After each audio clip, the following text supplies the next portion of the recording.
পাপ মুক্তি আর পুণ্য লাভের আশায় দেশ বিদেশের এত সব ভক্তের ভিড় গিয়ে মিশেছে শ্রী শ্রী হরিচাঁদ ঠাকুরের তীর্থভূমি ওরাকান্দিতে।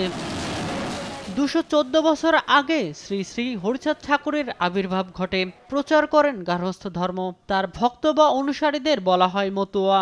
আমাদের মনে অনেক আশা থাকে, আকাঙ্ক্ষা থাকে, সেইগুলো আমরা ঠাকুরের কাছে এসে বলি যে ঠাকুর আমাদের এই আশাটা যদি পূরণ হয়। অনেকের চাকরির ক্ষেত্রে বিদেশ, বিভিন্ন ছেলে মেয়ের হয় না, অনেকের এই বন্ধার কারণে অনেকের শারীরিক অনেক সমস্যা থাকে, সেইগুলো আসে ঠাকুরের কাছে আমরা বলি। ঠাকুর আমাদের সেই সমস্যাগুলো পূরণ করে। কামনা সাগরে স্নান করার মাধ্যমে আমাদের সকল পাপ মোচন হয় এবং একই সাথে এখানে আমরা যে কামনাগুলো নিয়ে আসি বা বিভিন্ন ধরনের সমস্যা থাকে আমাদের, সেই সমস্যাগুলোর সমাধান আমরা এখান থেকে পেয়ে থাকি। এখানে এসে আমরা কামনা সাগরে স্নান করেছি, পূর্ণ বারণী স্নান করেছি। বারণী স্নান করে আমাদের পাপ ছিল যা হরিচাঁদ ঠাকুরের কাছে আমরা চেয়েছি যাতে আমরা সুস্থ সবলভাবে থাকতে পারি। যার যার মনে যেটা মানুষ করে অবশ্যই সেটা পায়, সেই জন্য পাওয়ার জন্য সবাই আসে।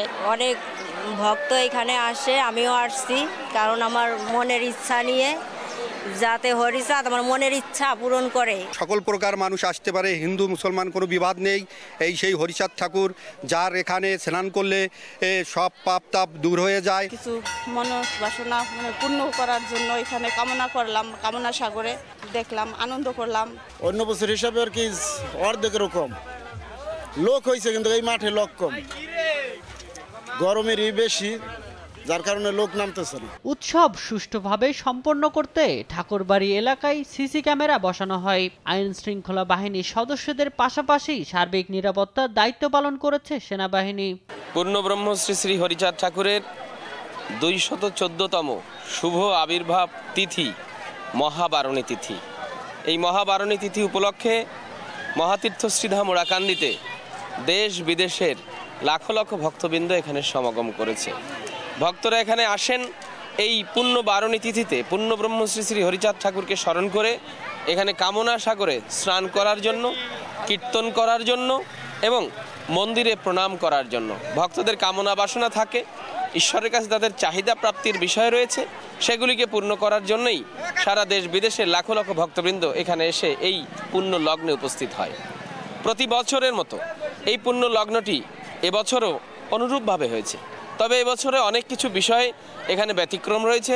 যেমন ভক্তদের যাতায়াতের পথ সুগম করার জন্যে মেলাটি স্থানান্তরিত করা হয়েছে। এই ভক্তদের আশা উপলক্ষে এখানে মেলা বসে, আপনারা নিশ্চয়ই জানেন। এই মেলাকে স্থানান্তরিত করায় ঠাকুর পরিবারের বিশেষ অবদান রয়েছে। তাদের ফসলি জমি ছেড়ে দিয়ে এই আগত দোকানীদের বসার ব্যবস্থা করে দিয়েছেন। ঠাকুর বাড়ির প্রতিটি ইঞ্চি জায়গাকে নিরাপদ রেখেছে আইন শৃঙ্খলা রক্ষাকারী বাহিনী এবং বিশেষ করে সেনাবাহিনী। সেনাবাহিনীর কর্মতৎপরতার কারণেই এবছরের বারণী উৎসব অত্যন্ত নির্বিঘ্নে সুসম্পন্ন হয়েছে। ভক্তরা স্বস্তিতে এখানে এসেছে এবং গিয়েছে।